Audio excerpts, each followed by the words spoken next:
Ayan, hi guys. Ayan guys, magandang tanghali sa inyong lahat. Ayan. Nandito pa rin kami sa hospital ng nanay ko. Ayan, bibili ako ng pagkain. Kasi galing po ang nanay sa ultrasound. Galing siya sa ultrasound. Tapos, hindi siya pwede videohan picturean bawal. Kaya, ayun lang. Para malaman kung yung puso niya ay may tubig pa. So far, kunti na lang. Sana. Kunti na lang. Sabi kasi nung nag-check sa kanya, kunti na lang. Yung tubig niya sa baga, hindi ko pa rin alam. Sa x-ray niya. Yun guys. Dito ako sa hospital pa.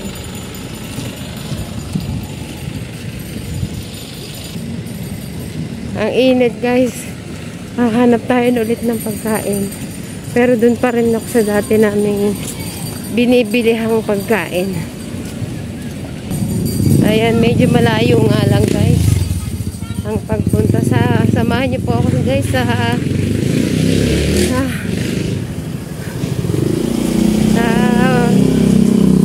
bili ng ulam. So yun, medyo mahirap lang dito. Libre naman siya sa mga gamot. Yung mga iba hindi. Pero dahil sa senior siya, may mga libre, may isang hindi. Kasi kung walang available sa loob, sa labas ka bibili. Ano ba? Ayan. Dito na rin kami, dito na ako naglalaban, nagluluto. Ay, di ako luto. Naglalaban, naliligo. Yung dalawa lang ang damit kong dala, kaya wash and wear lang. So, ayun guys, medyo malayo ang pupuntahan ko.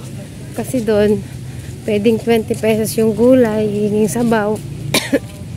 Tapos, yung meat, 30 pesos ang kalahati. Maganda naman yung rice niya kasi yung isang order ng rice, mura lang, 10 lang, tas ang dami pa.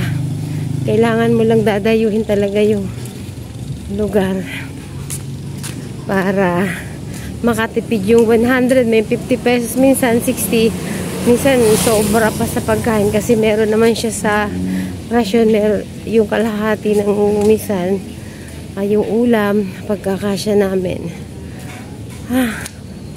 Pagod lang tala kasi kagagaling nga lang namin, sabi ko sa inyo, galing kami sa x-ray at saka ultrasound. Hindi naman ako pwede mag-video doon, bawal kaya guys, hindi ganito lang ang magagawa ko. So guys, update lang ako sa inyo sa nanay ko kung ano ba resulta ng kanyang pagpapagamot. Kasi malayo kami, Laguna to Batangas.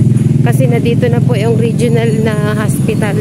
Pinakamalaking hospital na dito sa Batangas to. Dayuhin talaga dito kasi andito lahat ng gandang facility dito.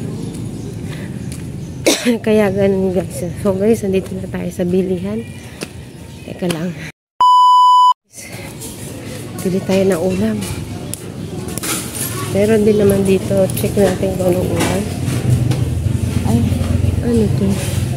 Ano po? Teka lang po. Hindi pwede sa nanay. Bahay ba? Ito.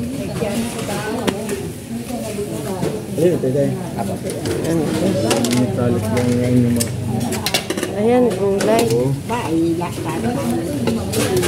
Ako nga po,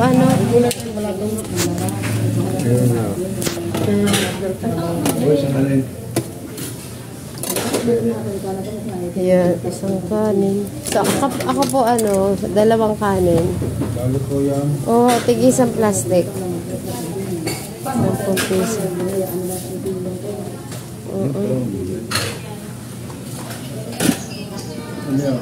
Chicken. Ulang lang, magkano po? Yan, dalawa po. At saka... magkano yun? Ano po? At saka yung Dalawa. Tsaka bulang lang ho sa akin. Tsaka isa dito. Kamay ko na lang. Bibilang ko. Magkano ho magkano to? Magkano ho? Ay, nalaglag pang kalabaw. Ayan, palitan mo. Bilang, ibigay mo Bigyan mo sa di pa ka na. Doon niya papalang sa amin. Magkano yan? Ito, hindi yan. Yan, yan. Early yan. Magkano ang ganito? Then, 30 po. Ano na lang po sa akin yung bulang lang sa dalawang. ilan ka? Dalawa. Akin na ang nasa kanya na yata. Excuse po. Excuse po. Ito na lang maliit na. Ano siya magkano? Oo, doon. Ari ang piso. Ito sa iyo. Ari na yan sa akin. Oo, ayan. Yung maliit na ano. Oho. Ari na lang ang sa akin ay. Oo, ayan. Oo. Pa.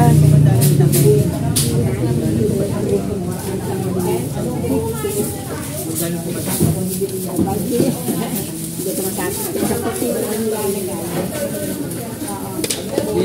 Tsaka ano po, ayan bulang lang. Mas madami ang Isang bulang lang po. Ay, Sambulang lang. ay may munggo pala. Yan na lang ang munggo. Munggo ho. Ayan, pwede na sa ano. Ayan, munggo. isang order utoy. Yan ho, yun na lang. Munggo. Sampo. Asahan ho. Ha?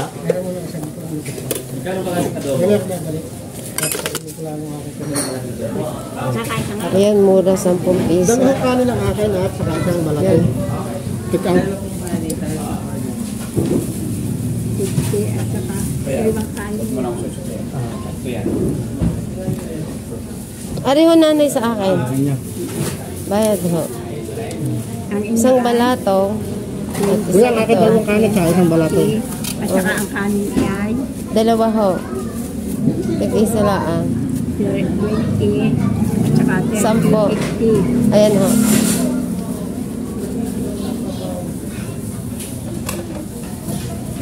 Panay pa yung plastic na nalagayan.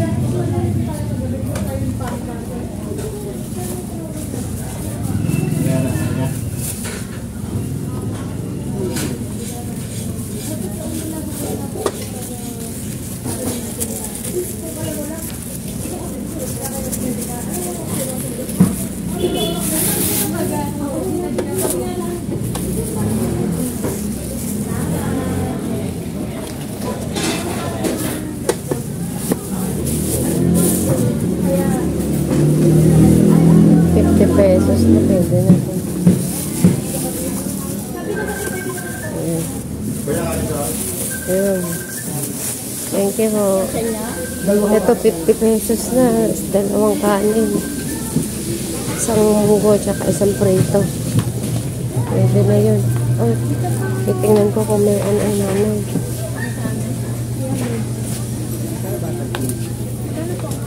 May oatmeal ho ba kayo?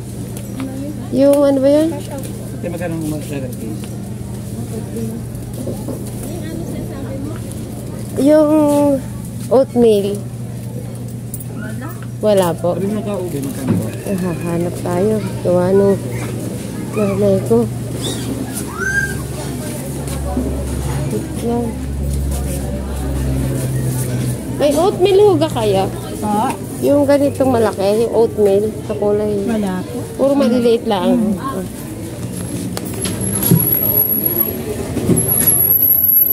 Oatmeal lang, kung ako ulam.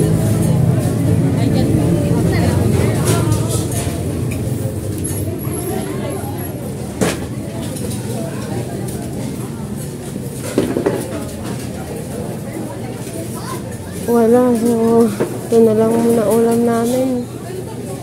Bibili na lang kami ng hindi ko alam kung ano ulam doon eh.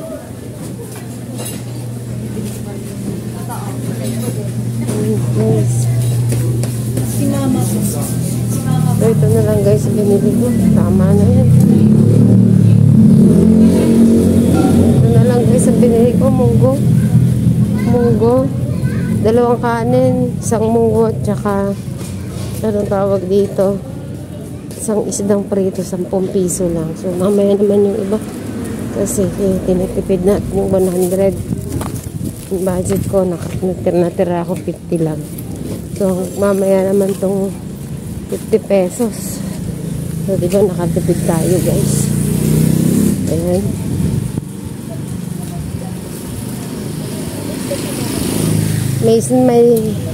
May rasyon naman ang nanay, kanya lang minsan hindi niya gusto yung lasa. Naghahanap pala ako ng ano. Ito lang. Naghahanap pala ako, guys, ng oatmeal niya. So, mamaya na, guys, yung ano, yung oatmeal. So, yun, guys. Mamaya na yung oatmeal na bibili ko sa nanay ko. Pang lunch lang ito. Pagod. Yun, guys, panoorin niyo po ang video. Like and share lang po, comment. Para sa pagpapagamot ng nanay ko. Kung ano po ang resulta ng kanyang, sana po maging okay na po ang nanay ko. Kasi mahirap dito. Malayo kami sa bahay namin. Ilang bayan to, Batangas to, Laguna. Kaya, guys, sana pray niyo po ang nanay ko maging okay na siya. Kasi yung puso niya may tubig.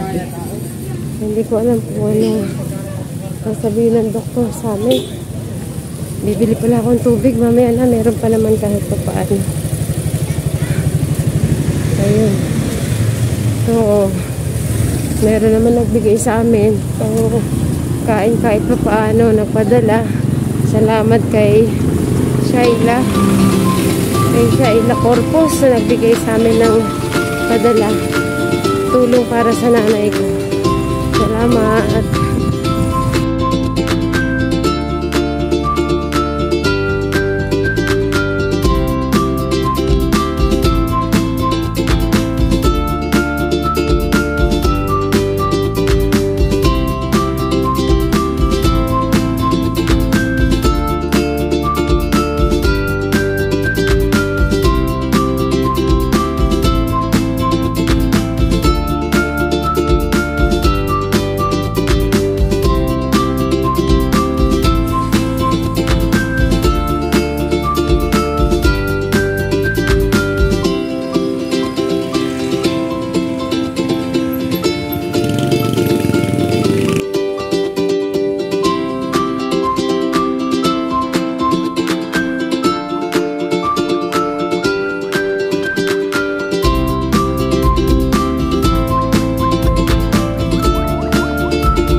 Maraming salamat sa iyong panonood.